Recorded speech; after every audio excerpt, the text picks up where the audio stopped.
ನಿಮ್ಮ ನೆಚ್ಚಿನ ಪ್ರಗತಿ ಟಿವಿಯನ್ನ ಯಾವುದೇ ಸಮಯದಲ್ಲಿ ನೋಡಲು ಪ್ರಗತಿ ಟಿವಿ ಆಪ್ ಅನ್ನು ಡೌನ್ಲೋಡ್ ಮಾಡಿ. ಕ್ಷಣ ಕ್ಷಣದ ಸುದ್ದಿ ಹಾಗೂ ವಿಶೇಷ ಕಾರ್ಯಕ್ರಮಗಳ ಅಪ್ಡೇಟ್ಗಾಗಿ ನಮ್ಮ ಯೂಟ್ಯೂಬ್ ಚಾನೆಲ್ಗೆ ಸಬ್ಸ್ಕ್ರೈಬ್ ಆಗಿ ಹಾಗೂ ನೋಟಿಫಿಕೇಶನ್ಗಾಗಿ ಬೆಲ್ ಐಕಾನ್ ಮೇಲೆ ಕ್ಲಿಕ್ ಮಾಡಿ.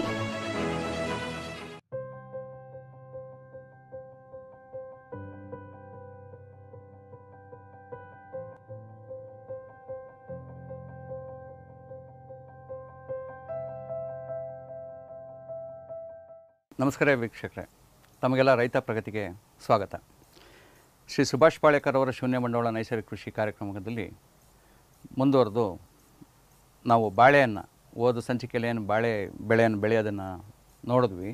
ಅದನ್ನು ಮುಂದುವರಿಸ್ಕೊಂಡು ಹೇಗೆ ಬಾಳೆನ ರೋಗಗಳ ನಿಯಂತ್ರಣ ಮಾಡೋದು, ಹೇಗೆ ಹೆಚ್ಚು ಇಳುವರಿ ತೊಗೊಳ್ಳೋದು, ಇವು ಮಾಡ್ತಿರೋಂಥ ಹಾಲಿ ಪದ್ಧತಿಗಳಲ್ಲಿ ಹಾಲಿ ಸಂಯೋಜನೆಗಳಲ್ಲಿರೋಂಥ ಸಮಸ್ಯೆಗಳೇನು ಅಂತ ನೋಡೋಣ. ಹೋದ್ಸಲಿ ನಾವು ನೋಡಿದ್ವಿ ಬಾಳೆಯನ್ನು 8 ಅಡಿಗೆ 6 ಅಡಿ ಸಾಲಲ್ಲಿ ಹಾಕಬೇಕು ಅಂತ. ಆದರೆ ತುಂಬ ಜನದ ಒಂದು ಪ್ರಶ್ನೆ ಇದೆ, ನಾವು ಯಾವಾಗ 5 ಅಡಿಗೆ 5 ಅಡಿ 6 ಅಡಿಗೆ 6 ಅಡಿ ಈ ರೀತಿ ಇಟ್ಟಾಗ ನಮಗೆ ಹೆಚ್ಚು ಬಾಳೆ ಗಿಡಗಳು ಇಡೋಕ್ಕಾಗುತ್ತಲ್ವಾ? ಇವರು 8 ಅಡಿ 6 ಅಡಿ ಅಂತ ಹೇಳಿದ್ರೆ ಸುಮಾರು 850-900 ಗಿಡ ಒಂದು ಎಕರೆಗೆ ಹೇಳ್ತಾ ಇದ್ದಾರೆ. ನಾವು ಇದನ್ನೇನಾದ್ರು ಮಾಡಿದ್ರೆ 1700-800 ಗಿಡ ಇಡ್ಬೋದು, ಹೆಚ್ಚು ಇಳುವರಿ ಬರುತ್ತೆ ಅಲ್ಲ. ಯಾಕೆ ಇವರು 8 ಅಡಿ 6 ಅಡಿ ಹೇಳ್ತಾ ಇದ್ದಾರೆ ಅನ್ನೋದು ಒಂದು ಗೊಂದಲ ತಮ್ಮಲ್ಲೆಲ್ಲ ಉದ್ಭವ ಆಗಿರೋದು ನಾನು ಕೆಲವಾರು ಕರೆಗಳು ಬಂದಾಗ ತಿಳ್ಕೊಂಡಿದ್ದೀನಿ. ನಾವು ಮೊದಲಿಂದ ನೋಡ್ಕೊಂಡು ಬರ್ತಾಯಿದ್ದೀವಿ, ಯಾವುದೇ ಒಂದು ಬೆಳೆ ಬೆಳಿಬೇಕು ಅಂದಾಗ ಅದಕ್ಕೆ ಬೇಕಾಗಿರೋದು ಸೌರಶಕ್ತಿ. ಹಾಗೂ ನಾವು ಇದಕ್ಕೆ ಮುಂಚೆ ಸಂಚಿಕೆಗಳು ನೋಡಿದ್ದೀವಿ, ಆಹಾರ ಏನೋ ಸಾಕಷ್ಟಿದೆ, ಪಾತ್ರೆಯಲ್ಲಿ ಆಹಾರ ಸಾಕಷ್ಟಿದೆ, ಆದರೆ ನಮಗೆ ಕೊಟ್ಟಿರೋವಂಥ ಬಟ್ಲೇನು ಚಿಕ್ಕ ಬಟ್ಲು. ಸೊ ಇದರೊಳಗೆ ಎಷ್ಟು ಅಂತ ನೀವು ಹಾಕ್ಬೋದು. ಇದರೊಳಗೆ ಬೆಳೆದಂಥದ್ದು ಅಥವಾ ನಾವು ತಿನ್ನೋದಕ್ಕೆ ಆಗಬೇಕು ಅಂದಾಗ ಇಷ್ಟರೊಳಗೇ ಈ 5 ಅಡಿಗೆ 5 ಅಡಿ ನಾವು ಹಾಕ್ದಾಗ 5 ಅಡಿಗೆ 5 ಅಡಿಗೆ ಹಾಕ್ದಾಗ ಇದಕ್ಕೆ ಸಿಗೋವಂಥದ್ದೆಷ್ಟು, ಇದಕ್ಕೆ ಸಿಗೋವಂಥದ್ದೆಷ್ಟು, ಈ ಗಿಡಕ್ಕೆ ಸಿಗೋವಂಥದ್ದೆಷ್ಟು, ಈ ರೀತಿ ನೋಡಿದಾಗ ಅತಿ ಕಡಿಮೆ ಪೋಷಕಾಂಶಗಳು ಅದಕ್ಕೆ ಸಿಗೋವಂಥದ್ದು ಬಂದು. ಎರಡನೇದಾಗಿ ನಾವು ಇದನ್ನೆಲ್ಲ ಮಾಡಿ ಏನು ಮಾಡ್ತಾಯಿದ್ದೀವಿ ಇವತ್ತು, ಕಾಲುವೆ ಮೂಲವಾಗಲಿ ಅಥವಾ ಆಯಿಸೋದಾಗಲಿ ಈ ರೀತಿ ಮಡಿ ಮಾಡಿ ಆಗಲಿ ನಾವೇನು ಮಾಡ್ತಾಯಿದ್ವಿ, ನೀರನ್ನು ಆಯಿಸೋ ಮುಖಾಂತರ ಅಥವಾ ಡ್ರಿಪ್ಗಳ ಮೂಲವಾಗಿ ಇಲ್ಲೇ ಬಡ್ಡೆಗಳಿಗೆ ನೀರು ಕೊಡೋ ಮುಖಾಂತರ ಬಡ್ಡೆಗಳಿಗೆ ನೀರು ಕೊಡೋ ಮುಖಾಂತರ ಏನು ಮಾಡ್ತಾಯಿದ್ದೀವಿ ಅಂದರೆ ನಾವು ಈ ಬೇರುಗಳ ಬೆಳವಣಿಗೆಯನ್ನು ನಾವು ಕೈಯಾರೆ ಕುಂಠಿತ ಮಾಡ್ತಾಯಿದ್ದೀವಿ. ಬೇರುಗಳ ಬೆಳವಣಿಗೆ, ಯಾವ ಬೇರು ಬೆಳೆದಂಗೆಲ್ಲ ಕಾಂಡನೂ ಬೆಳೆಯುತ್ತೆ, ದೊಡ್ಡದಾಗುತ್ತೆ ಹಾಗೂ ಎತ್ತರ ಆಗುತ್ತೆ. ಇದರೊಳಗೆ ಆಹಾರ ಉತ್ಪಾದನೆ ಆದಾಗ, ಎಲೆಗಳ ಮುಖಾಂತರ ಆಹಾರ ಉತ್ಪಾದನೆ ಆದಾಗ ಹೆಚ್ಚು ಶೇಖರಣೆ ಆಗುತ್ತೆ ಬೇರುಗಳಲ್ಲಿ, ಕಾಂಡಗಳಲ್ಲಿ. ಇದು ಮತ್ತೆ ನಮಗೆ ಬೇಕಾದ ಫಸಲು ಬೇಕು ಅಂದಾಗ ವಾಪಸ್ ಅಲ್ಲಿಗೆ ಬಂದು ನಮಗೆ ಹೆಚ್ಚೆಚ್ಚು ಇಳುವರಿ ಬರೋದನ್ನು ನಾವು ಇದಾಗಲೇ ತಿಳ್ಕೊಂಡಿದ್ದೀವಿ. ಈ ರೀತಿ ನಾವು 5 ಅಡಿಗೆ ಮಾಡೋದು ಅಥವಾ 6 ಅಡಿಗೆ ಮಾಡೋದ್ರಿಂದ ಏನಾಗ್ತದೆ ಅಂದರೆ, ಈ ಒಂದು ಪಾತ್ರೆ ಭೂಮಿ ಅಂತರಾಳ ನೀವು ಎಷ್ಟು ಹೋದ್ರೂ ಅಷ್ಟು ಹೆಚ್ಚೆಚ್ಚು ಮಾತ್ರದಲ್ಲಿ ಪೋಷಕಾಂಶ ಇದೆ. ಆದರೆ ಏನಾಗ್ತಿದೆ ಅಂದರೆ, ಪೋಷಕಾಂಶ ಇದ್ದರೂ ಕೂಡ ನಾವು ನೀರು ಕೊಡೋದ್ರಲ್ಲಿ, ಗೊಬ್ಬರ ಕೊಡೋದ್ರಲ್ಲಿ ಅಥವಾ ಗೊಬ್ಬರ ಕೊಡ್ತಿದ್ದರಲ್ಲಿ, ಯಾಕೆಂದರೆ ನಾವಂತೂ ಗೊಬ್ಬರ ಕೊಡೋದಿಲ್ಲ ಈ ನೈಸರ್ಗಿಕ ಕೃಷಿಲಿ. ಸೊ ಇಲ್ಲಿ ನಾವು ಮಾಡ್ತಾಯಿದ್ದನ್ನು ಏನು ಮಾಡ್ತಾಯಿದ್ವಿ, ಈ ರೀತಿ ನಾವು ಮಾಡೋದ್ರಿಂದ ನೀರನ್ನು ಗೊಬ್ಬರನ ಈ ಬಡ್ಡೆಗೆ ಕೊಡ್ತಾ ಇರೋದ್ರಿಂದ ಏನು ಮಾಡ್ತಾಯಿದ್ವಿ ಅಂದರೆ, ಬೇರುಗಳನ್ನ ಬೆಳೆಯೋದಕ್ಕೆ ನಾವೇ ಕಾರಣಕರ್ತರು ಆಗ್ತಾಯಿದ್ವಿ. ಒಂದು. ಎರಡನೇದು, ಈ ರೀತಿ ಮಾಡಿ ನಾವು ಬೆಳೆದು ನೀರು ಇಲ್ಲೇ ಕೊಟ್ಟಾಗ ಈ ಗೆಡ್ಡೆಗಳು ಏನು ಎರಡನೇ ಸಲ ಬರೋವಂಥ ಮರಿ ಏನಾಗ್ತಾಯಿತ್ತು, ನಮ್ಮ ಭೂಮಿ ಮೇಲ್ಮೈಯಲ್ಲಿ ಬಂದು ಯಾವುದೇ ಒಂದು ಸಣ್ಣ ಗಾಳಿಗೆ ಈ ಗಿಡ ಬಿದ್ದೋಗೋದನ್ನು ನಾವು ನೋಡ್ತಾಯಿದ್ವಿ. ಹಾಗಾಗಿ ನಾವು ಈ ರೀತಿ ಮಾಡಿದ್ರೆ ನಮ್ಗೆ ಹೆಚ್ಚು ಇಳುವರಿ ಬರುತ್ತೆ ಅನ್ನೋದಕ್ಕಿಂತ ನಮ್ಗೆ ಹೆಚ್ಚು ಸಮಸ್ಯೆಗಳಾಗ್ತವೆ. ಮತ್ತು ಇದನ್ನು ಮಾಡೋದ್ರಿಂದ ಏನಾಗುತ್ತೆ, ಕೇವಲ ನಾವು 5 ಅಡಿ 6 ಅಡಿಗೆ ಇಟ್ಟಾಗ ಈ ಯಾವಾಗ ಬಾಳೆ ಗಿಡಗಳು ಬೆಳಿತಾವೋ ಸಂಪೂರ್ಣವಾಗಿ ಕತ್ಲೆ ಆವರಿಸ್ಕೊಳತ್ತೆ. ಇದ್ರ ಕೆಳಗಡೆ, ಈ ಮರದ ಕೆಳಗಡೆ ಅಥವಾ ಬಾಳೆ ಗಿಡದ ಕೆಳಗಡೆ ಏನಾಗುತ್ತೆ, ಸಂಪೂರ್ಣ ಕತ್ಲೆ ಆವರಿಸ್ಕೊಳುತ್ತೆ. ಯಾವುದೇ ಒಂದು ಕಳೆ ಬೆಳೆಯಲ್ಲ, ಅದೊಂದು ನಿಮ್ಮ ಭಾಗವಾಗಿ ಲಾಭ ಅಂತ ನಿಮಗನ್ಸ್ಬೋದು. ಆದರೆ ಸಮಸ್ಯೆ ಎಲ್ಲಿದೆ ಅಂದರೆ, ಈ ಕಳೆ ಅಂತ ನೀವೇನಂತೀರ ಅಥವಾ ಅದರೊಳಗೆ ಏನೂ ಉಪಬೆಳೆ ಆಗ್ತಿದ್ದೀವೋ ಆ ಪ್ರತಿಯೊಂದು ಗಿಡ ಸಸ್ಯ ತನಗೆ ಬೇಕಾದಂಥ ಪೋಷಕಾಂಶಗಳನ್ನ ತಗೊಂಡು ಬೆಳೀತವೆ. ಇದರಿಂದ ಏನಾಗುತ್ತೆ ಅಂದರೆ, ನಿಸರ್ಗದಲ್ಲಿ ಒಂದು ಅತಿ ಉತ್ಕೃಷ್ಟವಾದ ಕ್ರಿಯೆ ಇದೆ. ಏನು ಅಂದರೆ, ಆ ಭೂಮಿ ಆಮ್ಲೀಯವಾಗಿದೆ, ಹೆಚ್ಚು ಆಮ್ಲ ಇದೆ ಅಂದಾಗ ಯಾವಾಗ ನಿಮ್ಮ pH ರಸಸಾರ ಕಡಿಮೆ ಹಾಕೊಂಡು ಹೋಗುತ್ತೆ, ಅವಾಗ ಏನಾಗುತ್ತೆ ಅಲ್ಲೇ ಬೆಳೆಯುವಂಥ ಆ ಪೂರ್ವಕವಾಗಿ ಆಮ್ಲೀಯ ಗುಣವನ್ನು ಮಾತ್ರ ತೊಗೊಂಡು ಅಸಿಡಿಕ್ ಸಾಯಿಲ್ಸ್ನ ಏನು ಮಾಡ್ತದೆ ನ್ಯೂಟ್ರಲ್ ಮಾಡೋದಕ್ಕೆ ಅಥವಾ ಸಮತೋಲನ ತರೋದಕ್ಕೆ ಅಂತ ಸಸ್ಯಗಳಲ್ಲಿ ಬರ್ತವೆ. ನಿಸರ್ಗದಲ್ಲಿ ಆ ವ್ಯವಸ್ಥೆ ಇದೆ.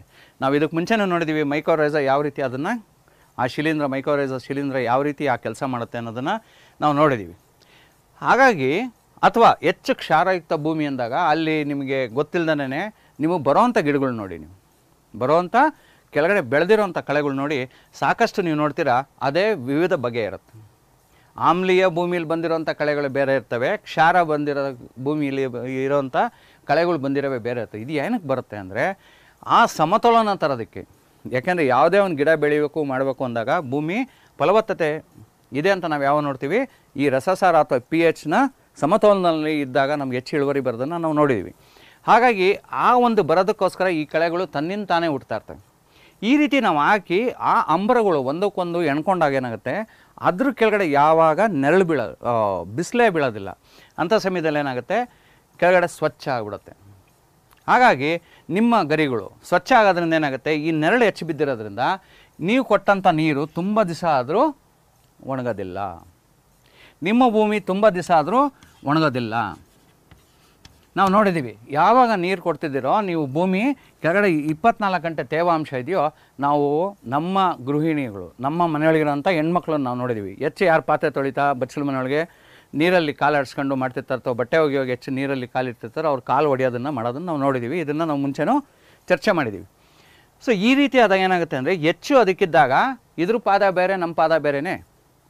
ಇಲ್ಲೇನಾಗುತ್ತೆ ಅಂದರೆ ನಮಗೆ ಯಾವ ರೀತಿ ಕಾಲು ಹೊಡೆಯುತ್ತೆ ಅದೇ ರೀತಿ ಕಾಲು ಹೊಡೆದು ಹೆಚ್ಚಾದಾಗ ಹುಣ್ಣಾಗುತ್ತೆ, ಹುಣ್ಣು ಹೆಚ್ಚಾದಾಗ ರಕ್ತ ಸುರಿಯುತ್ತೆ, ರಕ್ತಸ್ರಾವ ಹೆಚ್ಚಾದಾಗ ಏನಾಗುತ್ತೆ ಕ್ಯೂ ಬರುತ್ತೆ. ಈ ರೀತಿ ಯಾವ ರೀತಿ ಆಗುತ್ತೋ ಮೊದಲನೇ ಹಂತದಲ್ಲಿ ನಾವು ಹಿಂಗೆ ಕೊಟ್ಟಾಗ ಯಾವಾಗ ನೀರಿನ ತೇವ ಒಣಗೋದಿಲ್ವೋ ಮತ್ತು ನೀರನ್ನು ಸಮರ್ಪಕವಾಗಿ ಎಲ್ಲಿ ಕೊಡಬೇಕು ಅನ್ನೋ ನಮ್ಮ ಒಂದು ವಿವೇಚನೆಗೆ ಬಂದಿಲ್ವೋ ಅಂಥ ಸಮಯದಲ್ಲಿ ಕೊಟ್ಕೊಂಡು ಹೋಗ್ತೀವೋ ಹೆಚ್ಚು ನೀರಾಗಿ ತೇವ ಆಗಿ ಏನಾಗುತ್ತೆ ಭೂಮಿಯಲ್ಲಿ ಹೆಚ್ಚು ಶಿಲೀಂಧ್ರಗಳು ಉತ್ಪಾದನೆ ಆಗೋಕ್ಕೆ ಶುರುವಾಗ್ತವೆ. ಮತ್ತು ಯಾವಾಗ ನೀರು ಹೆಚ್ಚಾಗುತ್ತೋ ಅಲ್ಲಿ ಪ್ರಾಣವಾಯು, ಈ ಭೂಮಿಯೊಳಗೆ ನೀರು ಯಾವಾಗ ಹೆಚ್ಚಾಗುತ್ತೋ ಮೇಲ್ಮೈಯಲ್ಲಿ ಪ್ರಾಣವಾಯು ಅಂದರೆ ಆಮ್ಲಜನಕ ಯಾವಾಗ ಒಳಗಡೆ ಹೋಗೋದಿಲ್ವೋ ಈ ಆಮ್ಲಜನಕ ಸಹಿತವಾಗಿ ಬರುವಂಥ ಗಾಳೀಲಿ ಬದುಕುವಂಥ ಜೀವಾಣುಗಳು ಎಲ್ಲ ಏನಾಗ್ತವೆ ನಶಿಸಿ ಹೋಗ್ತವೆ. ಆಮ್ಲಜನಕ ರಹಿತವಾದಂಥ ರೋಗಾಣುಗಳು ಜೀವಾಣುಗಳು ಹೆಚ್ಚು ರೋಗಾಣು ಪ್ಯಾಥೋಜನ್ಸ್ ಅಂತ ಏನಂತೀವಿ ಅವು ಮತ್ತು ಶಿಲೀಂಧ್ರಗಳು ಹೆಚ್ಚಾಗ್ತವೆ. ನಿಮಗೊಂದು ಗಮನದಲ್ಲಿ ಇಟ್ಟಿರ್ಬೋದು, ಎಲ್ಲಿ ಪಾಚಿ ಹೆಚ್ಚಾಗುತ್ತೆ ಅಂತ ನೀವು ಗಮನಿಸಿದ್ರೆ ಎಲ್ಲಿ ನೀರು ಕೆಳಗಡೆ ಇದೆಯೋ ಅಲ್ಲಿ ನಮಗೆ ಪಾಚಿ ಆಗೋದು ನೋಡ್ತೀವಿ, ಬಚ್ಚಲು ಮನೆಯೊಳಗೆ ಪಾಚಿ ಆಗೋದು ನೋಡ್ತೀವಿ, ಎಲ್ಲಿ ನಮ್ಮ ತೋಟಗಳ ಹೊಲಗಳಲ್ಲಿ ಹೆಚ್ಚು ನೀರು ನಿಲ್ತಾಯಿದೆಯೋ ಅಲ್ಲಿ ಪಾಚಿ ಆಗೋದನ್ನು ನೋಡ್ತೀವಿ, ಅಂದರೆ ಶಿಲೀಂಧ್ರ ಆಗೋದನ್ನು ನೋಡ್ತಾ ಇದ್ದೀವಿ. ಈ ರೀತಿ ಈ ಒಂದು ಶಿಲೀಂಧ್ರಗಳಾಗಿ ಅಥವಾ ಆ ರೋಗಾಣುಗಳು ಹೆಚ್ಚಾದಾಗ ಏನಾಗ್ತವೆ ಇವು ನೇರವಾಗಿ ಬೇರಿನ ಮೂಲವಾಗಿ ಯಾವಾಗ ನೀವು ಕಾಲನ್ನು ನಿರಂತರವಾಗಿ ಬೇರು ಕೂಡ ಕಾಲು ಯಾವಾಗ ಇದನ್ನು ಯಾವಾಗ ನೀರ್ಮಯವಾಗಿ ಇಟ್ಟಿದ್ದೀರೋ ಇದಕ್ಕೆ ಆಮ್ಲಜನಕ ಕೂಡ ಕೊರತೆ ಆಗಿದೆ, ಆ ಸಮಯದಲ್ಲಿ ಏನಾಗುತ್ತೆ ನಿಮ್ಮ ಬೇರುಗಳ ಮೇಲೆ ಡಾಕ್ ಆಗ್ತವೆ, ಅಂದರೆ ಗಾಯ ಆಗ್ತವೆ. ಕಪ್ಪುದು ನೀವು ಹೆಚ್ಚು ನೀರಿರುವಂಥ ಜಾಗದಲ್ಲಿ ನಿಧಾನವಾಗಿ ಬೇರುಗಳನ್ನ ಎತ್ತು ನೋಡಿ ನಿಮ್ಗೆ ಕಾಣುತ್ತೆ ಅದ್ರ ಮೇಲೆ ಕಪ್ಪು ಮಚ್ಚೆಗಳಾಗಿರೋದು. ಅದ್ರ ಮುಖಾಂತರ ಏನಾಗುತ್ತೆ ಅಂದರೆ ಈ ಶಿಲೀಂಧ್ರಗಳು ರೋಗಾಣುಗಳು ಒಳಗಡೆ ಬರ್ತವೆ. ನಮ್ಮ ಏನು ಬಾಳೆ ಎಲೆ ಇರ್ಬೋದು ಅಥವಾ ನಮ್ಮ ಬೇರೆ ಯಾವುದೇ ಎಲೆ ಇರ್ಬೋದು ಅದ್ರ ಮೇಲೆ ಏನಾಗೋದು ನೋಡ್ತೀವಿ, ಈ ತುದಿಗಳು ಮೊದಲು ಹಳದಿ ಆಗೋದು ಬಿರುಕು ಬಿಡೋದನ್ನು ನಾವು ನೋಡ್ತೀವಿ ಅಲ್ವಾ. ಸೊ ಈ ರೀತಿ ಆಗೋದನ್ನು ನಾವು ನೋಡ್ತೀವಿ. ಇದನ್ನು ಮೊದಲನೇ ಹಂತದಲ್ಲೇ ಸಮಸ್ಯೆ ಇದೆ, ಮೊದಲನೇ ಹಂತದಲ್ಲೇ ಇದು ಸಮಸ್ಯೆ ಇದೆ ಅಂತ ನಾವು ಗಮನಿಸ್ಕೊಂಡು ಏನು ಮಾಡಬೇಕಾಗಿದೆ ಅಂದರೆ ಈ ಕಾಲ ಮೇಲೆ ನಾವು ಆಗ್ತಿರೋಂಥ ಒತ್ತಡ, ಕಾಲ ಮೇಲೆ ಆಗ್ತಿರೋಂಥ ಒತ್ತಡ ನೀವು ಎಷ್ಟೇ ನೀರು ಕೊಡ್ತೀರಿ, ನಾನು ಓದ್ಸಲಿನೂ ಹೇಳಿದ್ದೀನಿ ನಿಮಗೆ ಈ ಎಲೆಗಳು ಕೆಳಗಡೆ ತೋರಿಸ್ತಾ ಇರ್ತವೆ, ನೋಡಿ ಇಲ್ಲಿ ಸಮಸ್ಯೆ ಇದೆ, ಅವು ಮಾತಾಡ್ತವೆ, ಆದರೆ ಭಾಷೆ ನಮಗೆ ಗೊತ್ತಾಗಬೇಕಷ್ಟೇ. ಏನು ಹೇಳ್ತಿದ್ದಾವೆ, ನೋಡಿಲ್ಲಿ ನೀನು ತುಳಿತಿದ್ಯಾ, ನನ್ನ ಪಾದದ ಮೇಲೆ ಹೆಚ್ಚು ಭಾರ ಆಗ್ತಿದ್ದೆ, ನೀನು ದಯವಿಟ್ಟು ನೀನು ಕಾಲು ತೆಗಿ ಅಂದರೆ ನೀನು ಕೊಡ್ತಿರೋಂಥ ನೀರು.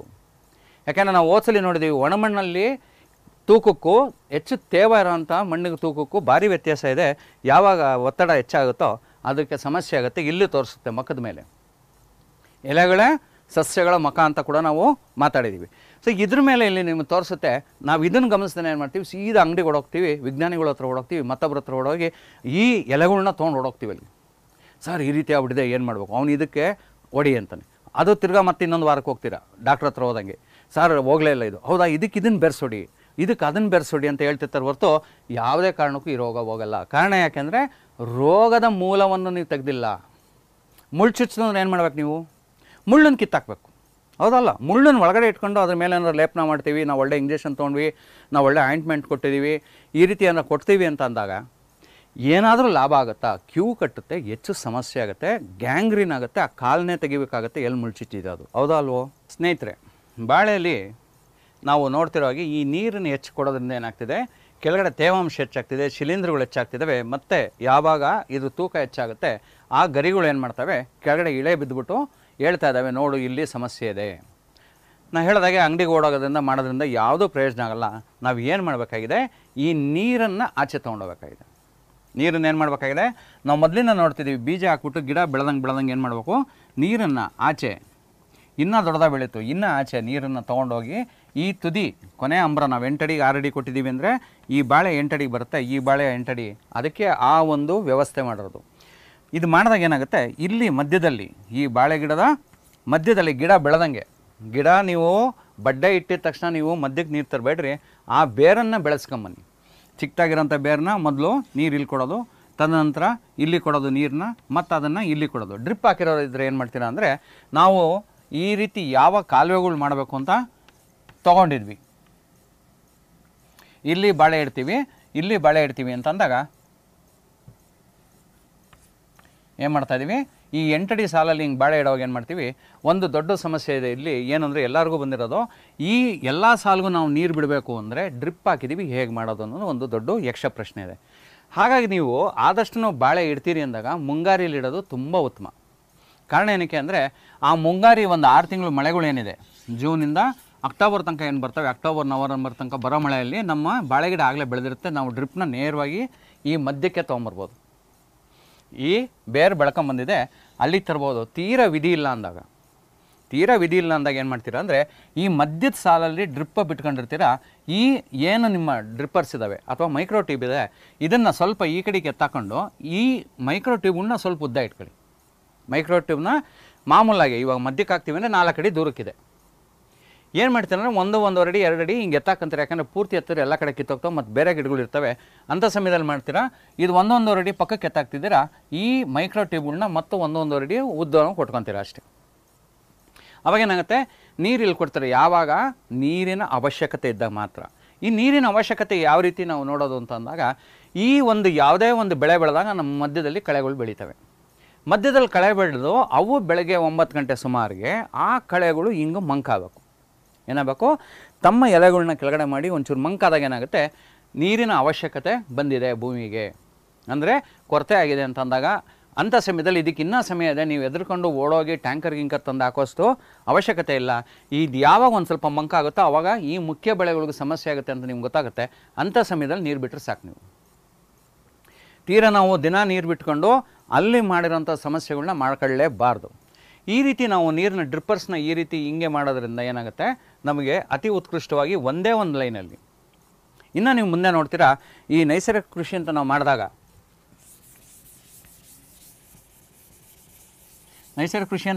ಏನು ನೋಡಿದ್ವಿ ನಾವು, ಈ ಒಂದು ಏನು ಈ ಥರ ಸಾಲನ್ನ ನಾವು ಸಾಲುಗಳು ಮಾಡಿ, ಕಾಲುವೆಗಳು ಮಾಡಿ ಅಥವಾ ಬದುಗಳು ಮಾಡಿ, ಬದುಗಳು ಮಾಡಿ ಇದನ್ನೇನು ಮಾಡ್ತಾಯಿದ್ವಿ, ಇಲ್ಲಿ ಹಾಕಿ 6 ತಿಂಗಳ ನಂತರ ಮಧ್ಯ ಮಾತ್ರ ನೀರು ಕೊಡಬೇಕು ಅಂತ ನೋಡಿದ್ವಿ. ಇದರಿಂದ ಏನಾಗ್ತಿದೆ ಅಂದರೆ, ಈ ಒಂದು 8 ಅಡಿ ಅಗಲಕ್ಕೂ ನಾವು ನೀರು ಹಾಯಿಸ್ತಿರೋದೇನಾಗಿದೆ, ಕೇವಲ 1 ಅಡಿ ಅಗಲಕ್ಕೆ ಹಾಯಿಸೋವಂಥದ್ದು ಬಂದಿದೆ. 8ರಲ್ಲಿ 1 ಭಾಗ ಮಾತ್ರ ನೀರು ಹಾಯಿಸ್ತಾ ಇದ್ದೀವಿ. ಸೊ ಒಂದು ಬೋರ್ವೆಲ್ಲಲ್ಲಿ ನೀವು 1 ಎಕರೆ ಮಾಡ್ತಿದ್ದೀರ ಅಂದರೆ ಎಷ್ಟು ಮಾಡ್ಬೋದು, 8 ಎಕರೆ ಮಾಡ್ಬೋದು ನೀವು. ಅದಾದ ನಂತರ ಇವಾಗಿರೋ ಚಮತ್ಕಾರ, ಈ ರೀತಿ ಯಾವಾಗ ನೀವು ಈ ಬಾಳೆ ಹಾಕಿದ್ದೀರಾ, ಇಲ್ಲಿ ಬಾಳೆ ಹಾಕಿದ್ದೀರಾ, ಮತ್ತೆ ಬಾಳೆ ಹಾಕಿದ್ದೀರಾ, ಇವಾಗ ಈ ಸಾಲಿನ ಮಧ್ಯದಲ್ಲಿ ನೀರು ಕೊಡೋದು. 6 ತಿಂಗಳಾದ ನಂತರ ಏನು ಮಾಡ್ತೀರಾ, ಮಧ್ಯಕ್ಕೆ ನೀರು ಕೊಡ್ತೀರಾ. ಅದನ್ನು ಇಲ್ಲಿ ನೀರು ಕೊಡಲ್ಲ, ಇಲ್ಲಿ ಈ ರೀತಿ ಕಾಲುವೆ ಮಾಡ್ಕೊಂಡಿರ್ತೀರ. ಕಾಲುವೆಲಿ ಏನು ಮಾಡ್ತೀರಾ ಅಂದರೆ, ಈ ನಿಮ್ಮಲ್ಲಿ ಉಳಿದಿರೋಂಥ ನಾವೇನು ಒಣ ಹೊದಿಕೆ ಅಂತ ಹೇಳಿದ್ವು, ಏನು ತ್ಯಾಜ್ಯ ನಿಮ್ಮ ಭೂಮಿಲಿ ಸಿಗುತ್ತೋ, ನಿಮ್ಮ ಬದುಗಳಲ್ಲಿ ಸಿಗುತ್ತೋ, ಹೊಂಗೆ ಎಲೆ, ಆದಷ್ಟು ನಾವು ಹೊಂಗೆ ಸೊಪ್ಪು, ಬೇವಿನ ಸೊಪ್ಪು, ಮತ್ತು ನಿಮ್ಮ ತಂಗಡಿ ಸೊಪ್ಪು, ನಿಮ್ಮ ಗ್ಲಿರ್ಸಿಡಿಯಾಗಿ ಇನ್ನೊಂದು ಹೆಸರು ಏನು ಹೇಳ್ತಾರೆ ಅಂದರೆ, ಉತ್ತರ ಕರ್ನಾಟಕದಲ್ಲಿ ಗಿರಿ ಪುಷ್ಪ ಅಂತ ಅಂತಾರೆ. ಗ್ಲಿರ್ಸಿಡಿಯಾಗಿ ಏನು ಹೇಳ್ತಾರೆ, ಗಿರಿ ಪುಷ್ಪ ಅಂತ ಕೂಡ ಅದನ್ನು ಕರೀತಾರೆ. ಇದನ್ನು ಉತ್ತರ ಕನ್ನಡದಲ್ಲಿ ಗಿರಿ ಪುಷ್ಪ ಅಂತಾರೆ.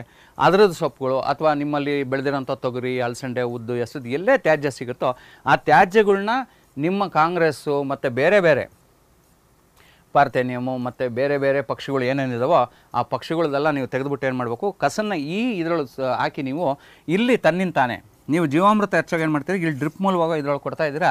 ಇದನ್ನು ಸ್ವಲ್ಪ ಗಮನ ಹರಿಸ್ಕೊಂಡು ಇಲ್ಲೂ ಸ್ವಲ್ಪ ಜೀವಾಮೃತ ಹೆಚ್ಚೋದನ್ನು ನೋಡಿ ನೀವು. ಇದು ಮಾಡೋದ್ರಿಂದ ಏನಾಗುತ್ತೆ, ಎರೆಹುಳುಗಳು ತಮ್ಮಿಂದ ತಾವೇ ಕೆಲಸ ಮಾಡ್ತಾ ಇರ್ತವೆ. ಇದು ರಂಧ್ರಮಯ ಆಗುತ್ತೆ. ಇಲ್ಲಿರೋಂಥ ಪೋಷಕಾಂಶಗಳೆಲ್ಲ ಸಿಗುತ್ತೆ. ಈ ಬೇರುಗಳು ಬೆಳೆದೇ ಇದಾವಲ್ಲಿ.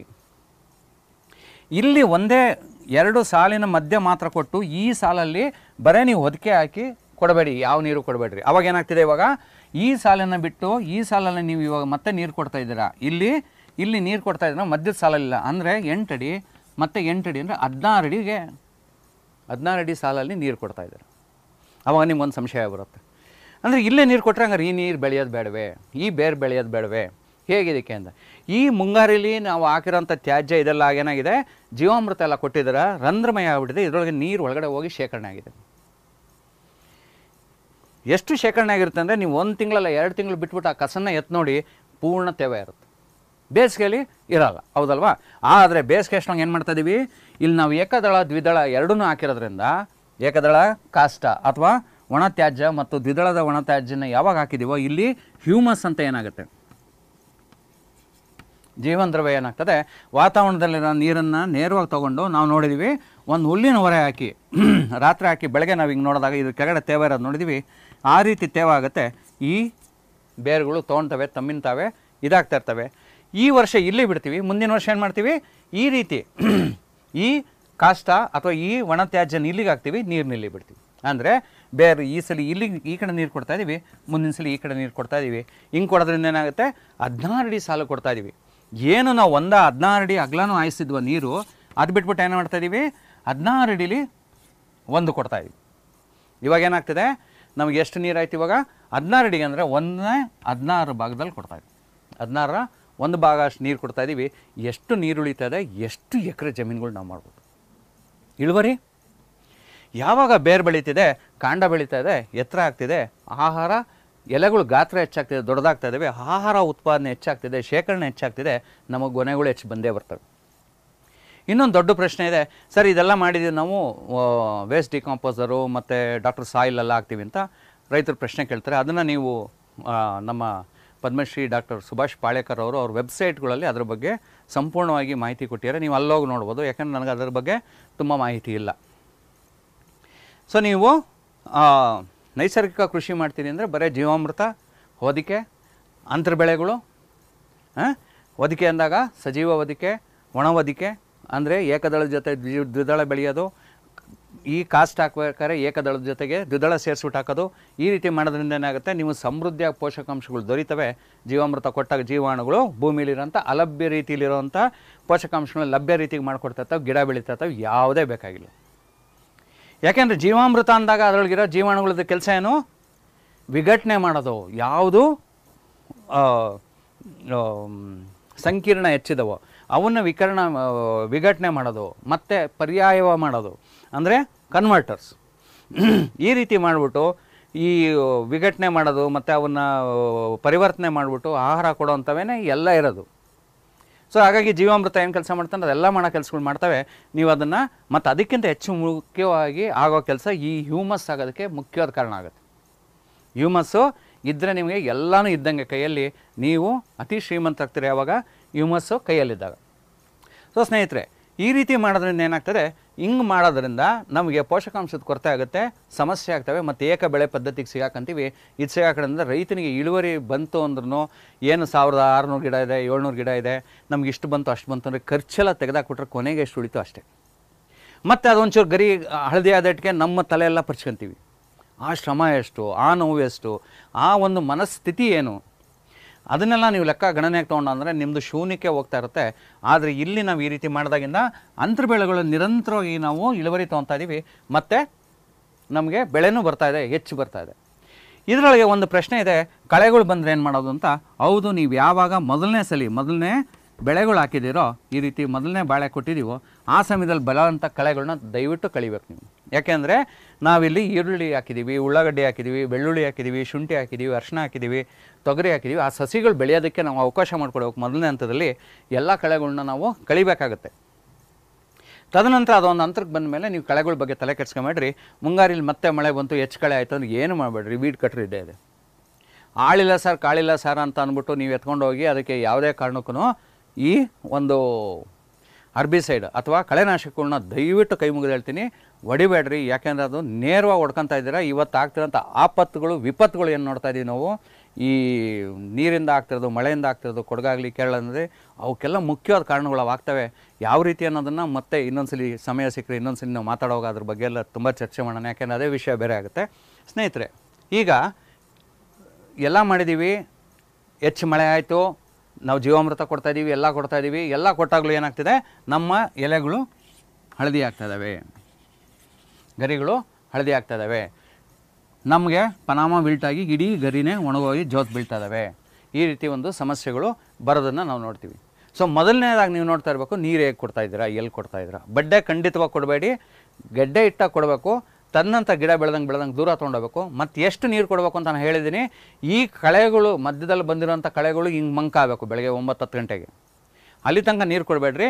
ನೀವು ಕೊಡ್ತೀರಿ ಸಾಕು. ಆ ಗಿಡಗಳಿಗೆ ನೀರು ಹೆಂಗೆ ತೊಗೊಬೇಕು, ಏನು ಮಾಡಬೇಕು, ಎಷ್ಟು ನೀರು ತೊಗೊಬೇಕು ಅಂತ ಅವ್ಗೆ ಗೊತ್ತಿದೆ, ನಮಗೆ ಗೊತ್ತಿಲ್ಲ.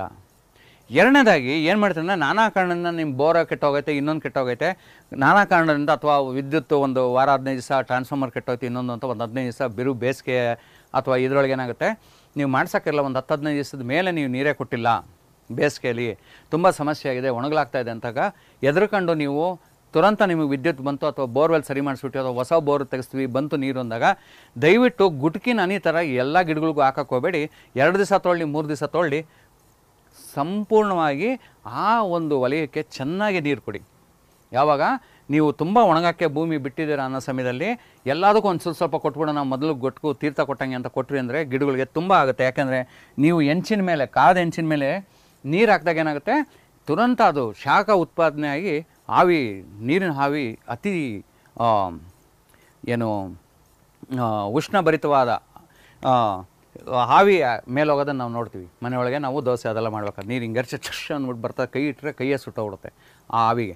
ಅಂಥ ಸಮಯದಲ್ಲಿ ಯಾವಾಗ ಈ ಮಣ್ಣು ಕಾದ್ಬಿಟ್ಟಿದೆ, ನೀವು ಸ್ವಲ್ಪನೇ ನೀರು ಕೊಡ್ತೀರ, ಅಂಥ ಸಮಯದಲ್ಲಿ ಏನಾಗುತ್ತೆ, ಈ ಹೆಂಚಿನ ಒಂದು ಕ್ರಿಯೆ ಏನು ನಡೆಯುತ್ತೆ ಅದೇ ನಡೆಯುತ್ತೆ. ಈ ಬೇರುಗಳನ್ನ ಬೇಯಿಸಾಕ್ಬಿಡುತ್ತೆ. ಆಮೇಲೆ ಏನಾಗುತ್ತೆ, ನಮಗೆ ಶಾಖ ಹೆಚ್ಚಾಗಿದ್ದ ತಕ್ಷಣ ಎಲ್ಲ ಎಲೆಗಳು ಒಂದೇ ಸಲ ಕೆಳಗಡೆ ಇದಾಗ್ಬಿಡ್ತಾವೆ. ಹಾಗಾಗಿ ನೀವು ಕೊಡೋಕೆ ಏನು ಮಾಡಬೇಕು, ನಿಮ್ದೊಂದು 1000 ಗಿಡ ಇದೆ, ಅವತ್ತಿನ ದಿವಸ ಒಂದು 300 ಗಿಡಕ್ಕೆ ಕೊಡ್ಬೋದು ನಾವು ತಂಪಾಳ ಅಂತ. ಅಂದರೆ ತಂಪಾಳ ನೀರು ಕೊಡಿ ಆ ಮೊದಲನೇ ಸಲ ಮಾತ್ರ. ಇಲ್ಲಾಂದರೆ ನಮ್ಮಂದ್ರೆ ಏನಾದರೂ ಬೇರೆ ಬೆಳೆಗಳಿದ್ದಾವೆ, ಮಾವಿನ ಇದೆ, ಇನ್ನೊಂದಿದೆ, ಮತ್ತೊಂದಿದೆ, ಸೀಬೆ ಇದೆ, ತೆಂಗಿದೆ, ಅಡಿಕೆ ಇದೆ ಅಂದಾಗ ನೀವೇನರ ಈ ರೀತಿ ಕೊಟ್ಟರೆ ಅಂದರೆ ಅರಳೆಲ್ಲ ಉದುರೋಗ್ತವೆ, ಹೂವು ಎಲ್ಲ ಉದುರೋಗ್ತವೆ, ಪೀಚೆಲ್ಲ ಉದುರೋಗ್ತವೆ. ಏನಾಗುತ್ತೆ, ನಮ್ಗೆ ಇಳುವರಿ ತುಂಬ ಏಟಾಗುತ್ತೆ. ನಿಮ್ಮ ಕರುಣೆ ಇರಲಿ ಅದಕ್ಕೆ. ಆದರೆ ಇದನ್ನಕ್ಕೆ ಒಂದು ಸ್ವಲ್ಪ ಈ 300 ಕೊಟ್ಟರೆ ಅದು ಹೊರಟೋಗುತ್ತೆ ಅಂತ ಯೋಚನೆ ಮಾಡಿಬಿಡಿ. ಖಂಡಿತ ಅದೇನಾಗಲ್ಲ ಅದಕ್ಕೆ. ಯಾಕೆಂದರೆ ಇನ್ನೊಂದು ದಿವಸದಲ್ಲಿ ಅದಕ್ಕೆ ಕೊಡ್ತಾ ಇರ್ತೀರ ನೀರನ್ನ. ಇದನ್ನು ತಂಪಾಳ ಕೊಡಿ, ಮುಂದಿನ ಸಲ ಕೊಡಿ. ಅದಾದಮೇಲೆ ನೀವು ಮಾಮೂಲಾಗಿ ಏನು ಕೊಡ್ತಾಯಿದ್ದೀರ ನೀರನ್ನ ನಿಯಂತ್ರಣ ಮಾಡಿ ಕೊಡೋಕ್ಕೆ ಶುರು ಮಾಡಿ. ದಯವಿಟ್ಟು ಇದನ್ನು ಒಂದು ಮನಸ್ಸಲ್ಲಿ ಇಟ್ಕೊಳ್ಳಿ. ಸ್ವಲ್ಪ ಕೊಡಬೇಡಿ, ತುಂಬ ಬೆಳೆ ಕೆಡಿಸ್ಕೊಂತೀರ ನೀವು. ಇದಾದ ನಂತರ ಈ ರೀತಿ ಆಗೋದ್ರಿಂದ ನಾವು ನೀರನ್ನು ಆಚೆ ಕೊಟ್ಕೊಂಡು ಹೋಗಿದ್ವಿ. ಆದರೂ ಹೆಚ್ಚು ಮುಂಗಾರಿ ಮಳೆ ಆಗಿಬಿಟ್ಟಿದೆ, ಇದು ಬಂದಿದೆ. ನಮಗೆ ಕೆಳಗಡೆ ಬೆಳೆದಿರೋಂಥ ತೊಗರಿ, ಅಳಸಂಡೆ, ಅರಿಶಿನ, ಮೆಣಸಿನಕಾಯಿ, ಈರುಳ್ಳಿ ಎಲ್ಲ, ಮತ್ತು ಈ ಬಾಳೆ ಮತ್ತು ಬೇರೆ ಬೆಳೆಗಳಿಗೆ ಏನಾಗಿದೆ, ಗರಿಗಳು ಹಳದಿ ಆಗ್ತಾ ಇದ್ದಾವೆ, ಒಣಗ್ತಾ ಇದ್ದಾವೆ. ಈ ಒಂದು ತೊಗರಿದಾಗಲಿ ಇನ್ನೊಂದಾಗಲಿ ಎಲ್ಲದ್ರದ್ದು ನಮಗೆ ಎಲೆಗಳು, ತುದಿಗಳೆಲ್ಲ ಹಳದಿ ಆಗ್ತದೆ, ಒಣಗ್ತದೆ, ಮಧ್ಯಕ್ಕೆ ಒಣಗಿ ಎಲ್ಲ ಜೋತ್ ಬೀಳ್ತದೆ, ಇದಾಗ್ತವೆ ಅಂದರೆ ಶಿಲೀಂಧ್ರ ದಾಳಿ ಆಗಿದೆ ಅಂತ. ಅಂಥ ಸಮಯಕ್ಕೆ ಏನು ಮಾಡ್ತೀರಾ, ಹುಳಿ ಮಜ್ಜಿಗೆ ಬಗ್ಗೆ ಹೇಳೇ ಇದ್ದೀನಿ. ಹುಳಿ ಮಜ್ಜಿಗೆನ ನೀವು ಸ್ಪ್ರೇ ಕೊಡ್ತೀರಾ, ಅಂದರೆ ಸಿಂಪಡಣೆ ಮಾಡ್ತೀರಾ. ಹುಳಿ ಮಜ್ಜಿಗೆನ ಹೇಗೆ ಮಾಡ್ಕೊಳ್ಳೋದು, ಹುಳಿ ಮಜ್ಜಿಗೆನ ತುಂಬ ಸ್ವಲ್ಪ 1 ಲೀಟ್ರ್ ನಾಟಿ ಹಸುವಿನ ಹಾಲು, ಜವಾರಿ ಆಕಳ ಹಾಲು ಅದನ್ನೇನು ಮಾಡ್ತೀರಾ, ಸಂಜೆ ಚೆನ್ನಾಗೆ ಕಾಯಿಸ್ತೀರಾ. ಕಾಯಿಸ್ಬಿಟ್ಟು ಏನು ಮಾಡ್ತೀರಾ, ಅದಕ್ಕೆ 1 ಚಮಚ ಅನ್ನೋದನ್ನು 2 ಚಮಚ ಅಷ್ಟು ಅಥವಾ 3 ಚಮಚ ಅಷ್ಟು ನೀವೇನು ಮಾಡ್ತೀರಾ, ಮೊಸರನ್ನ ಅದಕ್ಕೆ ಹಾಕ್ತೀರ. ಮೊಸರು ಹಾಕ್ಬಿಟ್ಟು ಏನು ಮಾಡ್ತೀರಾ, ಬೆಳಗ್ಗೆ ಅದು ಗಟ್ಟಿ ಮೊಸರಾಗಿದೆ. ಈ ಮಡಕೆಯಲ್ಲಿರೋಂಥದ್ದು ಏನಾಗಿದೆ, ಪೂರ್ಣ ಇವಾಗ 1 ಲೀಟ್ರ್ ಹಾಲೇನಾಯಿತು, ಇವಾಗ ಪೂರ್ತಿ ಮೊಸರಾಯಿತು. ಬೆಳಗ್ಗೆ ಏನು ಮಾಡ್ತೀರಾ ಅಂದರೆ ಅದನ್ನು ಕಡಿತೀರ. ಮಂತಲ್ಲಿ ಅದನ್ನು ಮಜ್ಜಿಗೆ ಮಾಡ್ತೀರಾ. ಯಾಕೆಂದರೆ ಕೆಲವು ಸಲ ಭಾಷೆ ಗೊತ್ತಾಗಲ್ಲ, ಹಂಗಾಗಿ ಇದನ್ನ ಇಟ್ಕೊಂಡು ನಾವು ಹಿಂಗೆ ಕೈಯಲ್ಲಿ ಹಿಂಗೆ ಅಂತೀವಲ್ಲ ಮಂತಲ್ಲಿ, ಅದನ್ನು ಮಾಡಿಬಿಟ್ಟು ಏನು ಮಾಡ್ತೀರಾ, ಮಜ್ಜಿಗೆ ಮಾಡ್ತೀರಾ. ಈ ಮಜ್ಜಿಗೆ ಮಾಡುವಾಗ ಏನು ಮಾಡಬೇಕು ಅಂದರೆ ಇದ್ರ ಮೇಲೆ ಬೆಣ್ಣೆ ಬರಬಾರ್ದು ಮತ್ತು ಕೆನೆ ಉಳಿಬಾರ್ದು, ಅಂದರೆ ಸರಿಯಾಗಿ ಕಡ್ದಿರಬೇಕು ಅಂತ. ಬೆಣ್ಣೆ ಬರೋಂಗೆ ಮಾಡಬೇಡ್ರಿ, ಯಾಕೆಂದರೆ ಬೆಣ್ಣೆ ಬಂತು ಅಂದರೆ ತೇಲ್ಬಿಡ್ತು ಅಂದರೆ ಅದು ಗಾಳಿ ಒಳಗಡೆಗೆ ಬಿಡೋದಿಲ್ಲ. ಅದೇ ರೀತಿ ಕೆನೆ ಉಳಿದಿದೆ ಅಂದರೆ ಮತ್ತು ಅದು ಬೇರೆ ದುರ್ವಾಸನೆ ಅದು ಬರೋದಕ್ಕೆ ಕಾರಣ ಆಗ್ತದೆ. ಹಾಗಾಗಿ ಏನು ಮಾಡ್ತೀರಾ ಅಂದರೆ ಚೆನ್ನಾಗಿ ಕಡಿತೀರ, ಅದು ಹುಷಾರಾಗಿ ಕಡೀರಿ. ನೀವು ಜೋರಾಗಿ ಕಡ್ಕೊಂಡು ಹೋಗಿರ್ತೀರ, ಕೊನೆ ಹಂತದಲ್ಲಿ ಏನು ಮಾಡ್ತಾರೆ, ನಿಧಾನಕ್ಕೆ ಮಾಡ್ತೀರಾ, ಬೆಣ್ಣೆ ಬರ್ದಿರಂಗೆ. ತುಂಬ ಜನ ಏನು ಮಾಡ್ತಾರೆ, ದಂಡ ಆಗ್ತಾಯಿದೆ ನನಗೆ ಅಂತ ಬೆಣ್ಣೆ ತೊಗೊಂಡ್ಬಿಡ್ತೀರ. ಖಂಡಿತ ಕೆಲಸ ಮಾಡಬೇಡಿ, ಯಾಕೆಂದರೆ ಅದು ಅತಿ ಪೌಷ್ಟಿಕವಾದ ಪೋಷಕಾಂಶ ನಮ್ಮ ಶಿಲೀಂಧ್ರನಾಶಕಗಳು ಬೆಳೆಯೋದಕ್ಕೆ. ಅರ್ಥ ಆಯ್ತಾ? ಸೊ ಇವನ್ನೇನಾಗ್ತವೆ ಅಂದರೆ ಇದನ್ನು ಮಾಡ್ತೀರಾ. ಇದಾದ ನಂತರ ಇದನ್ನು ಒಂದು ತಾಮ್ರದ ಪಾತ್ರೆ ಅಥವಾ ಮಣ್ಣಿನ ಪಾತ್ರೆ, ಇಲ್ಲಾಂದರೆ ಪ್ಲಾಸ್ಟಿಕ್ದು, ಇದು ಯಾವುದಂತೇಳಿ ತಾಮ್ರದಲ್ಲಿ ಹಾಕಿದ್ರೆ ತುಂಬ ಒಳ್ಳೆಯದು. ಈ 1 ಲೀಟ್ರ್ ಹಾಕ್ತೀರಾ, ಇದಕ್ಕೆ 4 ಲೀಟ್ರ್ ನೀರು ಬೆರೆಸ್ತೀರ. 4 ಲೀಟ್ರು ನೀರು, ಇದು 1 ಲೀಟ್ರ್ ಮಜ್ಜಿಗೆ. ಯಾವುದೋ ಇದನ್ನು ಮಾಡ್ಕೊಂಡಿದ್ದೀರಲ್ಲ, ಇದಕ್ಕೇನು ಮಾಡ್ತಾಯಿದ್ದೀರಾ, 4 ಲೀಟ್ರು ನೀರನ್ನು ಬೆರೆಸ್ತೀರ. ಇದನ್ನು ಬೆಚ್ಚಗಿರೋ ಜಾಗದಲ್ಲಿ ಮುಚ್ಚಿಟ್ಬಿಡಿ. ಮುಚ್ಚಿಟ್ಬಿಟ್ಟು ಏನಾಗ್ತೀರಾ, 2 ದಿವಸ 3 ದಿವಸದ ಆದ ನಂತರ 2 ದಿವಸ 3 ದಿವಸದ ಆದ ನಂತರ ನೀವು ಒಂದು ತೊಟ್ಟು ಬಾಯಿಗೆ ಹಾಕೊಂಡ್ರಿ ಅಂದರೆ ಟಕ್ ಅಂತ ಪಾರ್ಶ್ವವಾಯು ಹೊಡಿಬೇಕು, ಅಷ್ಟು ಹುಳಿಯಾಗಿರ್ಬೇಕು. ಅಷ್ಟು ಹುಳಿ ಆಗಿಬಿಟ್ಟಿರುತ್ತೆ. ಇವಾಗ ಇದನ್ನು ತೊಗೊತೀರ. ಇದನ್ನು ತೊಗೊಂಡು ಏನು ಮಾಡ್ತೀರಾ, ಸೋಸ್ಬಿಟ್ಟು ಇದಕ್ಕೆ 100 ಲೀಟ್ರ್ ನೀರು, ಏನೋ ಈ 5 ಲೀಟ್ರ್ ಮಜ್ಜಿಗೆ ಏನಾಗಿದೆ, 1 ಲೀಟ್ರಿಗೆ 4 ಲೀಟ್ರ್ ನೀರು ಹಾಕಿ 5 ಲೀಟ್ರ್ ಆಗಿದೆ. ಈ 5 ಲೀಟ್ರ್ ಮಜ್ಜಿಗೆಗೆ ಏನು ಮಾಡ್ತೀವಿ, 100 ಲೀಟ್ರ್ ನೀರು ಬೆರೆಸಿ ಇದನ್ನು ಮೊದಲು ಈ 5 ಲೀಟ್ರನ್ನೇ ನೀವು ಸೋಸ್ಕೊಂಬಿಡಿ. ಎಲ್ಲ ಇದರೊಳಗೆ ಹಾಕ್ಬಿಟ್ಟು 100 ಲೀಟ್ರ್ ಸೋಸೋಕೆ ಹೋಗಬೇಡಿ. ಯಾಕೆಂದರೆ ನಿಮ್ಮದು ಸ್ಪ್ರಿಂಕ್ಲರ್ ಇರಲಿ, ಸ್ಪ್ರೇ ಮಾಡೋವಂಥ ಏನು ಆ ಗಟ್ರ್ ಇರಲಿ, ಇದಾಗಲಿ, ಅದು ಹೋಗಿ ಕಟ್ಕೊಂಬಿಡುತ್ತೆ, ಆ ಕೆನೆ ಇರೋದು, ಉಳಿಕೆ ಇರೋದು. ಹಾಗಾಗಿ ಏನು ಮಾಡ್ತೀರಿ ಅಂದರೆ ಮೊದಲು ಈ 5 ಲೀಟ್ರ್ ಮಜ್ಜಿಗೆನ ಸೋಸ್ಕೊಂಡು ಇದಕ್ಕೆ ಕುಯ್ಬೇಕು 100 ಲೀಟ್ರಿಗೆ. ತುಂಬ ಜನ ಏನು ಮಾಡ್ತಾರೆ, 100 ಲೀಟ್ರ್ ಎತ್ಕೊಂಡು ಹೋಗ್ತಾರೆ, ಯಾವನ್ ಸೋಸೋದು ಅಂತ ಹಾಕ್ಬಿಡ್ತೀರಾ. ಆಮೇಲೆ ಎಲ್ಲ ಲಾಕ್ ಆದಮೇಲೆ ಏನು ಮಾಡ್ತೀರಾ, ಅಯ್ಯೋ ಈ ಕೃಷಿನೇ ಬೇಜಾರು ಕಣಪ್ಪ, ಎಲ್ಲ ಲಾಕ್ ಆಗಿಬಿಡುತ್ತೆ, ನಮಗೆ ಬೇಡವೇ ಬೇಡ ಈ ಕೃಷಿ. 5 ಲೀಟ್ರ್ ಸೋಸೋದು ತುಂಬ ಸುಲಭ. ಅರ್ಥ ಆಯ್ತಾ? ಸೊ ಇದನ್ನು ಮಾಡ್ಕೊಂಡು 100 ಲೀಟ್ರ್ ಬೆರೆಸ್ಬಿಟ್ಟು ಇದನ್ನು ಗಿಡದ ಮೇಲೆ ಸಿಂಪಡಣೆ ಮಾಡಿಬಿಡ್ರಿ. ಕೆಳಗಡೆ ಇರೋದು ಮೇಲೆ ಇರೋದಕ್ಕೆಲ್ಲ ನಿಮಗೆ ಶಿಲೀಂಧ್ರ ನಾಶಕ ನಂಬರ್ 1. ಮತ್ತೆ ಗಿಡ ಹಸ್ರಾಗ್ಬಿಟ್ಟು ಟಕ ಟಕ ಟಕ ಟಕ ಅಂತ ಆ ಏನು ಎಲೆ ಮೇಲೆ ಆಗಿರೋಂಥ ಈ ಬಾಳೆ ಮೇಲೆ ಹಸ್ರಾಗಿರುತ್ತೆ, ಇಲ್ಲಿ ಮಧ್ಯದಲ್ಲಿ ಆಗಿ ಇದನ್ನು ಹಸ್ರಾಗ್ಬಿಟ್ಟು ಕಪ್ಪಾಗ್ತಾ ಇರುತ್ತೆ. ಇವೆಲ್ಲ ಏನಾಗ್ತವೆ, ನಿಧಾನಕ್ಕೆಲ್ಲ ಖಾಲಿಯಾಗಿ ಸಂಪದ್ಭರಿತವಾಗಿ ಬೆಳೆ ಬರೋದನ್ನು ನಾವು ನೋಡ್ತೀವಿ.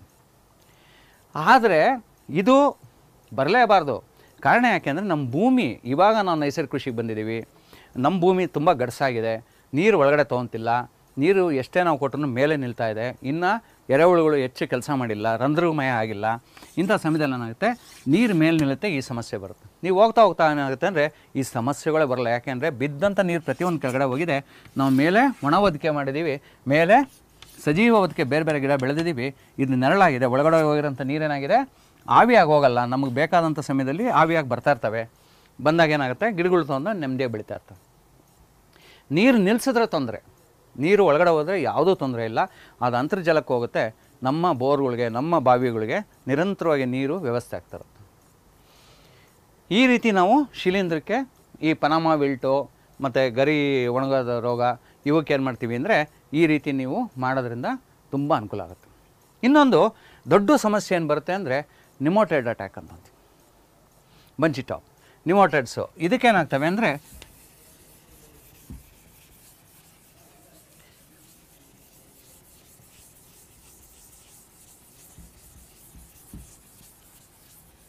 ಬಂಚಿ ಟಾಪ್ ಅಂತಂದ್ರೇ ಈ ಥರ ದೊಡ್ಡದಾಗಿ ಹೋಗ್ತಿರೋಂಥ ಬಾಳೆಗರಿಗಳು, ಬಾಳೆ ಎಲೆಗಳು ಏನಾಗ್ತವೆ, ಇದ್ದಕ್ಕಿದ್ದಂಗೆ ಸಣ್ಣದಾಗಿ ಪೊರ್ಕೆ ಥರ ಆಗ್ಬಿಡುತ್ತೆ.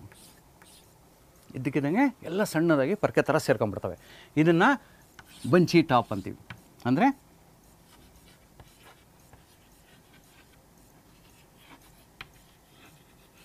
ಬಂಚಿ ಟಾಪ್ ಅಂದರೆ ಎಲ್ಲ ಒಂದೇ ಕಡೆ ಒಂದು ಇದಾಗಿ ಸೇರ್ಕೊಂಡ್ಬಿಡೋದು, ಪೊರ್ಕೆ ಥರ.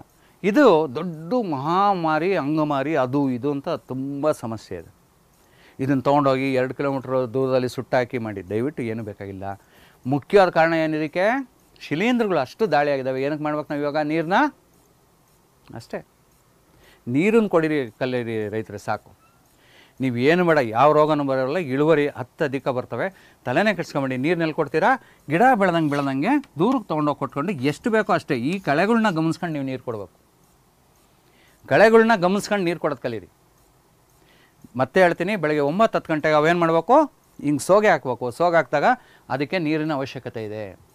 ಒಂದು ಸ್ವಲ್ಪ ದಿವಸ ಆದಂಗೆ ನಿಮ್ಗೆ ಏನಾಗುತ್ತೆ, ಅದು ಸೋಗೆ ಹಾಕೋದೇ ಬೇಕಾಗಿಲ್ಲ, ನಿಮ್ಗೆ ಗೊತ್ತಾಗುತ್ತೆ ಇಷ್ಟು ದಿವಸಕ್ಕೆ ನಾವು ನೀರು ಕೊಡ್ಬೋದು. ಅಭ್ಯಾಸ ಮಾಡಿ ದಯವಿಟ್ಟು. ಸುಮ್ಮನೆ ಇಲ್ಲೆಲ್ಲೋ ಡ್ರಿಪ್ ಕೊಟ್ಬಿಟ್ಟೆ, ಕಂಟ್ರೋಲ್ ಕೊಟ್ಟೆ, ನಾನೆಲ್ಲೋ ಕೆಲ್ಸಕ್ಕೆ ಹೋಗ್ಬಿಟ್ಟೆ, ನಾನು ಇನ್ನೊಂದು ಹೋದೆ, ನಾನು ಊರಿಗೆ ಹೋದೆ, ಮದುವೆಗೆ ಹೋದೆ, ಮುಂಜಿಗೆ ಹೋದೆ, ಖಂಡಿತ ಆಗಲ್ಲ. ನೀವು ರೈತರಿದ್ದೀರಾ, ಯಾವ ರೀತಿ ನಾನು ಒಬ್ಬ ಇಂಜಿನಿಯರ್ ಆಗಿ ಕೆಲ್ಸಕ್ಕೆ ಹೋಗ್ತೀನಿ ಅಂದರೆ ಬೆಳಗ್ಗೆ 8 ಗಂಟೆಯಿಂದ ಸಂಜೆ 6 ಗಂಟೆ ತನಕ ನನ್ನಿಂದ ಲಾತ ಇಟ್ಕೊಂಡು ನಿಲ್ಲೋರು ಇದ್ದಾರೆ. ಅವ್ರಿಗೆ ಎದ್ಕೊಂಡು ನಾವು ತಲೆ ಎತ್ತದೇ ಕೆಲಸ ಮಾಡ್ತೀವಿ.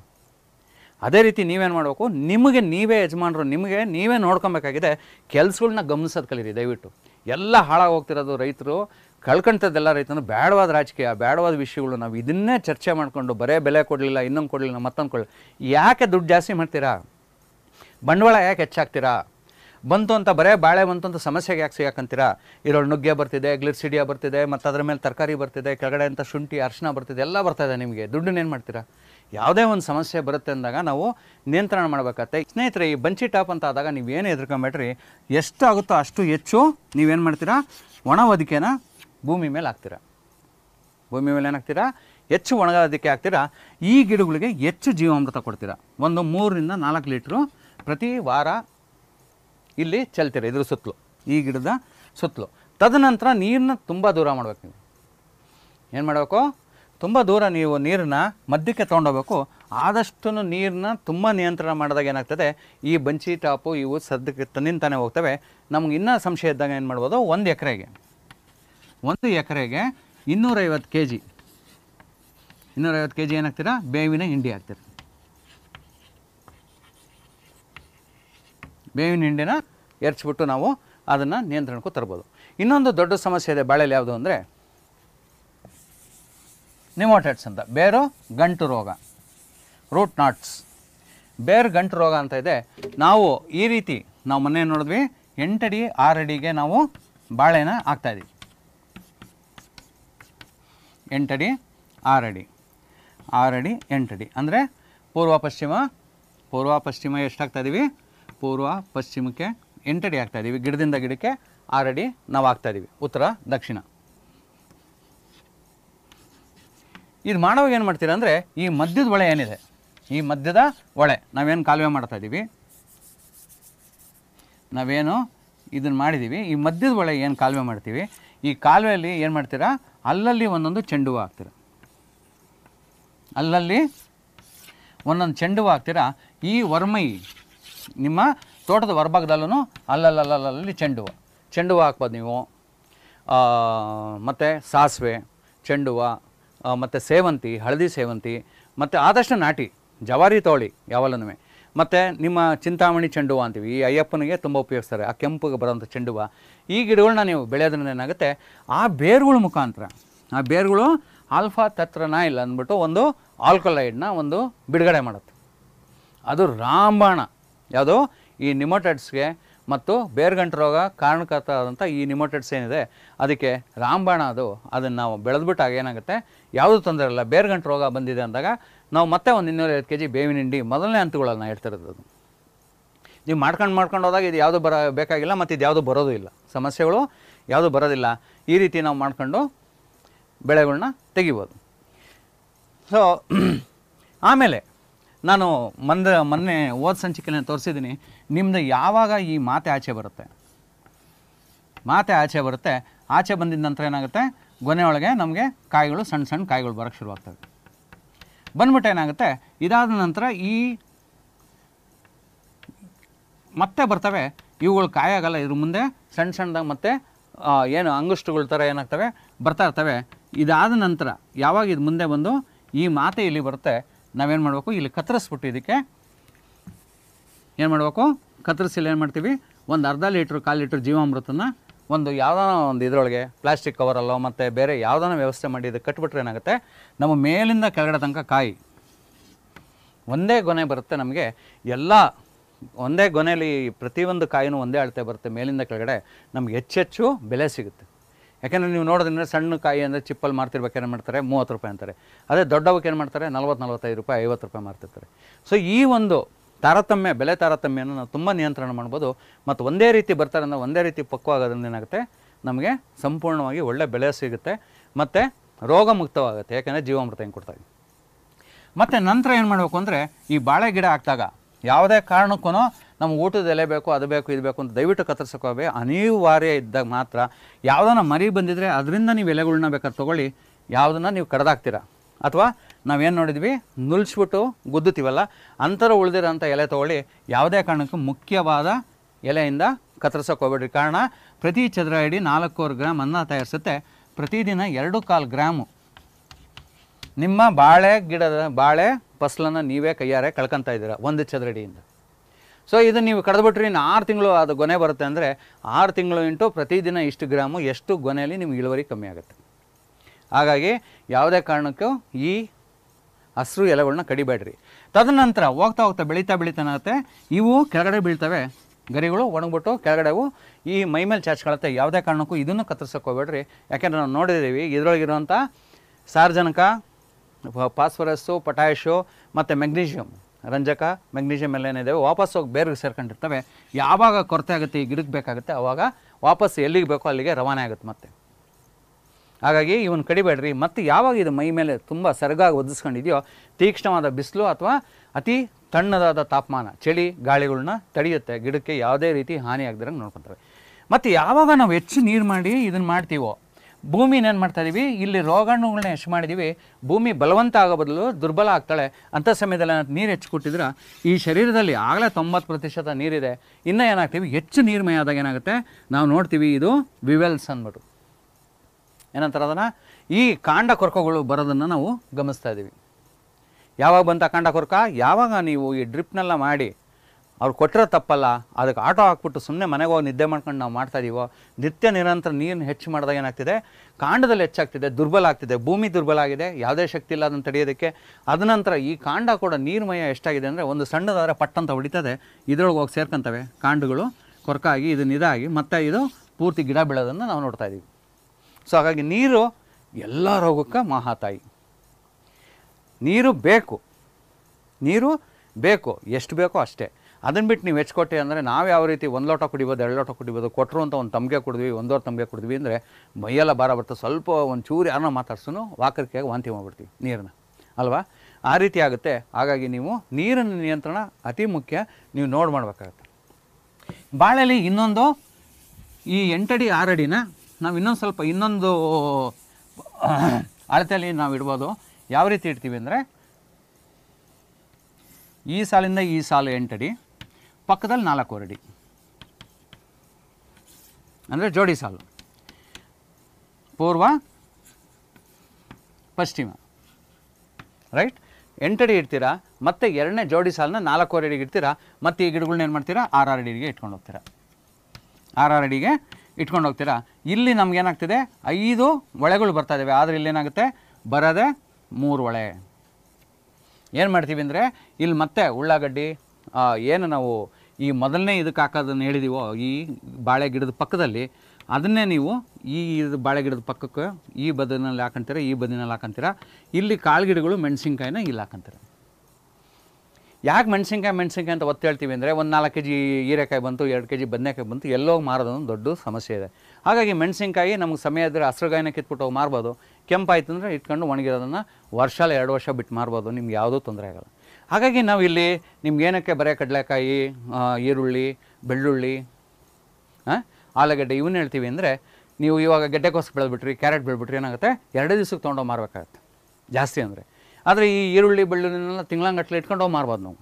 ಸೊ ಹಾಗಾಗಿ ರೈತನ ಸಮಯ ಅವನು ಬಂದೇ ಬಂತು, ಒಂದು 5 kg ಬಂತು, ಏನಪ್ಪ ಮಾಡೋದು, ಇದು ಬೇಡ ಅಂತ ಅಂದ್ಕೊಳ್ಳೋದು ಬದಲು ಈ ರೀತಿ ಬೆಳೆದಾಗ ನಾವು ಹೆಚ್ಚು ದಿವಸ ಇಟ್ಕೊಂಡು ಅದನ್ನು ಮಾರ್ಬೋದಾಗುತ್ತೆ. ಇದನ್ನು ಹಾಗಾಗಿ ನಾವು ಈ ರೀತಿ ಮಾಡೋದ್ರಿಂದ ನಮಗೆ ಉತ್ಕೃಷ್ಟವಾದ ಲಾಭ ಬರುತ್ತೆ. ಸ್ನೇಹಿತರೆ, ಬಾಳೆ ಗಿಡಗಳಲ್ಲಿ ಈ ರೀತಿ ಮಾಡಿದಾಗ ಮತ್ತೆ ನಾವು ಏನು ಮಾಡಿದ್ದೀವಿ, ಈ 4 ಬಾಳೆ ಏನಿದ್ದಾವೆ, 4 ಬಾಳೆ ಏನಿದ್ವು ಏನು ಮಾಡಿದ್ವಿ, ಇದ್ರ ಮಧ್ಯಕ್ಕೆ ಸಾರ್ವಜನಿಕ ಸ್ಥಿರೀಕರಿಸುವಂಥವನ್ನು ಹಾಕ್ರಿ ಅಂತ ಹೇಳಿದ್ವಿ. ನೀವು ಏನು ಮಾಡೋಕತ್ತೆ ಅಂದರೆ ಈ ನುಗ್ಗೆ ಏನು ಮಾಡ್ತೀರಾ, ಆ ಬೀಜನ್ನು ಸುಮಾರು 48 ಗಂಟೆ ಕಾಲ ಬೀಜಾಮೃತದಲ್ಲಿ ಅದ್ದಿಡಬೇಕು. 48 ಗಂಟೆ ಕಾಲ, 2 ದಿವಸದಿಂದ 4 ದಿವಸ 6 ದಿವಸ ಇಟ್ಟರು ಆಗುತ್ತೆ. ನೀವು ಅದನ್ನು ಬದಲು ನೆನೆಸಿಟ್ಬಿಟ್ಟು ಆಮೇಲೆ ತೊಗೊಂಡು ನೀವು ಒಂದು ಪ್ಯಾಕೆಟಲ್ಲಿ ಹಾಕಿ ಮಾಡೋದು, ಅಥವಾ ನೇರವಾಗಿ ಇಲ್ಲಿ ಬಿತ್ತನೆ ಮಾಡಿಬಿಟ್ಟು ನೀವು ಬೆಳಿಬೋದು. ಎರಡನೇದು ನುಗ್ಗೆ ಸಸಿ ತಂದು ಹಾಕ್ಬೋದು, ಆದರೆ ನೀವು ನರ್ಸರಿಯಿಂದ ತಂದಾಗ ಏನು ಮಾಡಿ ಅಂದರೆ ನಿಮ್ಮ ವಾತಾವರಣದಲ್ಲಿ ಒಂದು ಮರದ ನೆರಳಲ್ಲಿ, ತುಂಬ ನೆರಳಾಗಬಾರ್ದು ಅಂಥ ಜಾಗದಲ್ಲಿ ಒಂದು 10, 15, 20 ದಿವಸ ಇಟ್ಬಿಟ್ಟು ಮತ್ತೆ ಅದನ್ನು ಅಲ್ಲಿ ಭೂಮಿಗೆ ಇಡಿ. ಇಲ್ಲ ಯಾಕೆಂದರೆ ಅಲ್ಲಿ ವಾತಾವರಣ ತುಂಬ ತಂಪಾದವೆ ಎಲ್ಲ ಇರ್ತದೆ. ನಾವು ಇಲ್ಲಿ ತಂದು ಈ ಒಂದು ರಾಕ್ಷಸ ಹಾವಾಗಿ ಇಟ್ಟು ಏನಾಗುತ್ತೆ, ಅವು ಬಾಡೋಗ್ತವೆ, ಬಿದ್ದೋಗ್ತವೆ. ಎರಡನೇದು ನುಗ್ಗೆ. ಗ್ಲಿರ್ಸಿಡಿಯಾ ಅಷ್ಟೇ ನೀವು ನೇರವಾಗಿ ಬೀಜದಿಂದ ಮಾಡ್ಕೊಬೋದು, ಅಥವಾ ಅಗಸೆ ಕೂಡ ನೀವು ಏನು ಮಾಡ್ಬೋದು, ಬೀಜದಿಂದ ನೀವು ಸಸಿ ಮಾಡ್ಕೊಬೋದು, ಇಲ್ಲಿ ಮಾಡೋದ್ರಿಂದನೂ ಮಾಡ್ಬೋದು. ಆದರೆ ಅವು ಸಸಿ ಬಂದಾಗ ಅವನು ಕಾಪಾಡ್ಕೊಳ್ಳೋದೇ ಕಷ್ಟ ಆಗುತ್ತೆ, ಗೊತ್ತಾಗೋದೇ ಕಷ್ಟ ಆಗುತ್ತೆ ಕಾಳುಗಳ ಮಧ್ಯೆ. ಹಾಗಾಗಿ ಏನಾಗುತ್ತೆ, ಆದಷ್ಟು ಹೊರಗಡೆ ಮಾಡ್ಕೊಂಡು ನಾವು ಅದನ್ನು ತಂದು ಇಲ್ಲಿ ನಾಟಿ ಮಾಡಿದ್ರೆ ನಮಗೆ ಚೆನ್ನಾಗಿದಾಗ್ತದೆ. ಮತ್ತು ಈ ಗ್ಲಿರ್ಸಿಡಿಯಾನ ಏನಾಗುತ್ತೆ ಅಂದರೆ ನಾವು ನೋಡಿದ್ವಿ, ಸಸಿನ ಮಾಡ್ಕೊಬೋದು ಅಥವಾ ನೇರವಾಗಿ ಕೊಂಬೆಗಳು ಇಡಿ ಅಂತ ಹೇಳಿದ್ವಿ. ಅಂದರೆ ನಾವು ಮಾಮೂಲಾಗಿ ಗುಲಾಬಿ ಇದನ್ನೆಲ್ಲ ಏನು ಕೊಂಬೆ ಇಟ್ಟಿಲ್ಲ, ಒಂದು ಸಗಣಿ ಹಚ್ಬಿಟ್ಟಿರ್ತಿದ್ವೋ ಈ ರೀತಿ ಇಡ್ಬೋದು. ಇನ್ನೂ ಒಂದು ಉತ್ಕೃಷ್ಟವಾದ ಇದು ಅಂದರೆ ಈ ರೀತಿ ಯಾವುದು ಹುಕ್ಕೆ ಮಾಡಿದ್ದೀವಿ, ಇಲ್ಲಿ ನಾವು ಇವಾಗ ಗ್ಲಿರ್ಸಿಡಿಯಾ ಹಾಕಬೇಕು ಅಂದಾಗ